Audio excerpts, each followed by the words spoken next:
गाजियाबाद गुलमोहर tower Chiranjeevi विहार society में रहने वाले लोगों ने एसवीपी बिल्डर के खिलाफ एक हफ्ते से धरना प्रदर्शन कर रहे हैं। सोसाइटी के लोगों ने बताया कि हम बिल्डर ने हमें बुनियादी चीज़ें उपलब्ध नहीं कराई हैं। अगर हम उनसे कहते हैं तो वो हमें डराते धमकाते हैं। बिल्डर ने यहाँ से मेंटेनेंस और गार्ड को भी हटाने की बात कही है। सोसाइटी के लोगों का कहना है कि अगर गार्ड और मेंटेनेंस वाले जाएंगे तो यहाँ कौन उसकी देख रेख करेगा। लिफ्ट में रोज़ हज़ारों लोग आते जाते हैं। अगर कोई हादसा हो जाता है तो कौन जिम्मेदार होगा। आरडब्ल्यू अध्यक्ष रोही जी ने बताया कि हम बिल्डर के खिलाफ शिकायत करने जीडीए भी गए और पुलिस के पास भी गए, लेकिन हमें अभी तक कहीं से कोई मदद नहीं मिली है।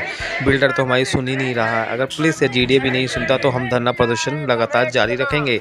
वहीं सोसाइटी की महिलाओं का कहना है कि आने वाले चुनाव में हम बहिष्कार करेंगे अगर हमारी समस्या का समाधान नहीं होता है। World news bureau report. हम यहाँ पे लगभग 12 साल हो गए सोसाइटी में रहते हुए। बिल्डर ने जिस चीज़ के हमसे पैसे लिए थे, एक तो वो उसने सुविधाएं हमें नहीं दी। इस सुविधाएं के लिए हम दिल्ली हाई कोर्ट गए। दिल्ली हाई कोर्ट ने हमारे फेवर में डिसीजन दिया। इसके संतोष यादव जी ने बाकायदा लिख के दिया है कि ये कमियाँ इस सोसाइटी में हैं। उसने बिल्डर को ये करने के लिए बोला भी, लेकिन बिल्डर ने वो चीज़ नहीं की। उसके बाद वीसी साहब का ट्रांसफ़र हो जाता है, नए वीसी साहब आते हैं। नए वीसी साहब विजय यादव जी ने हाई कोर्ट को एक एफिडेविट दिया है जिसमें ये कहा गया है कि ये जो जितने भी पेंडिंग वर्क्स थे ये पूरे कर दिए गए हैं, जबकि उनमें से कोई भी कार्य नहीं किया गया है, जिसका कंटेम्प्ट हमने डाला। अब बिल्डर क्या कर रहा है, उस कंटेम्प्ट की वापसी के लिए हम पे दबाव बना रहा है। बिल्डर कौन है? बिल्डर है विजय जिंदल है, एसवीपी बिल्डर विजय जिंदल जी। वो हम पे दबाव बना रहे हैं कि या तो हम इस कोर्ट केस की वापसी करें, अदरवाइज जो हमारा उसने एडवांस पैसा ले रखा है और हमारी सर्विसेज लगभग सब खत्म कर दी हैं। कोई गार्ड यहाँ पे नहीं है, कोई प्लम्बर नहीं है, कोई इलेक्ट्रीशियन नहीं है। हमारे यहाँ कम से कम 250 से 300 बुजुर्ग लोग भी रहते हैं और महिलाएं भी 300-400 हैं। यहाँ पे लिफ्ट की इतनी समस्या है कि कोई लिफ्ट में फंस जाए या कोई बच्चा है आता है जाता है, लिफ्ट बंद हो जाए, उसे खोलने वाला कोई नहीं है। इससे किसी की जान भी जाती है तो इसकी जिम्मेवारी प्रशासन की होगी या बिल्डर की होगी, ये प्रशासन तय करे। प्रशासन से हम लगातार पिछले एक हफ्ते से हम धरने पे बैठे हुए हैं। यहाँ पे प्रशासन से भी बहुत हमने सिफारिशें कर ली, पत्र लिख लिए, आज भी मिल के आए हैं हम। आज हम डीएम साहब से भी मिले और वीसी साहब से भी मिले। सिर्फ हमें आश्वासन मिल रहा है और हमें कुछ नहीं मिल रहा। एक हफ्ता हो गया है धरने पे बैठे जी। और बिल्डर ने हमारी सारी सुविधाएं हमें नहीं दी हैं, बीच में ही छोड़ के चले गए हैं। इतनी विकट परिस्थिति आ गई है कि हम धरने पे बैठने के सिवा क्या करें। जहाँ भी जाते हैं खाली हाथ लौट रहे हैं, सिर्फ आश्वासन दिया जा रहा है। और जैसे चुनाव का माहौल है, हमारे पास जो चुनाव के लिए भी आना चाहते हैं वो भी सिर्फ वादे करके चले जाते हैं।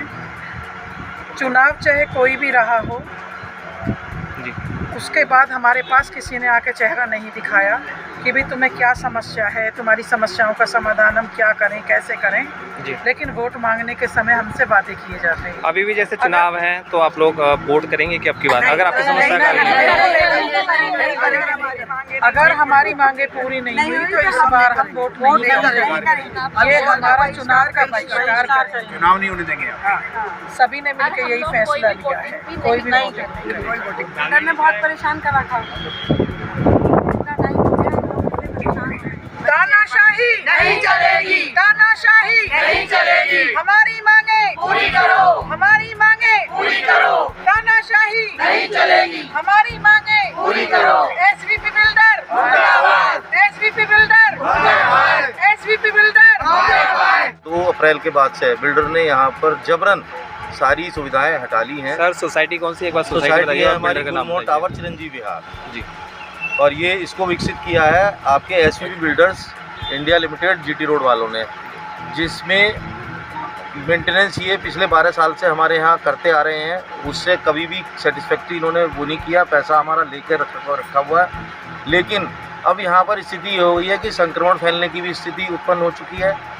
जैसा हमारे अध्यक्ष जी ने बताया कि यहाँ पर लिफ्ट और जितनी भी नेसेसिटी सर्विसेज हैं, चाहे वो फायर सेफ्टी से संबंधित है, चाहे वो इलेक्ट्रिकल सेफ्टी से संबंधित है, उनसे कभी भी कोई हादसा यदि हो जाता है तो उसकी जिम्मेदारी किसकी होगी ये तय करना बड़ा मुश्किल होगा, क्योंकि नुकसान तो यहाँ के निवासियों का ही होगा। जहाँ तक बात है, हमारे हाई कोर्ट में इलाहाबाद में जो हमारा केस लंबित है, एक केस हम पहले हमारे फेवर में हुआ जिसके अगेंस्ट जीडीए के अधिकारियों ने उसका संज्ञान गलत प्रकार से लेते हुए हमारे कार्यों को पूरी तरह से बिल्डर के फेवर में उन्होंने उसका प्रतिवेदन किया।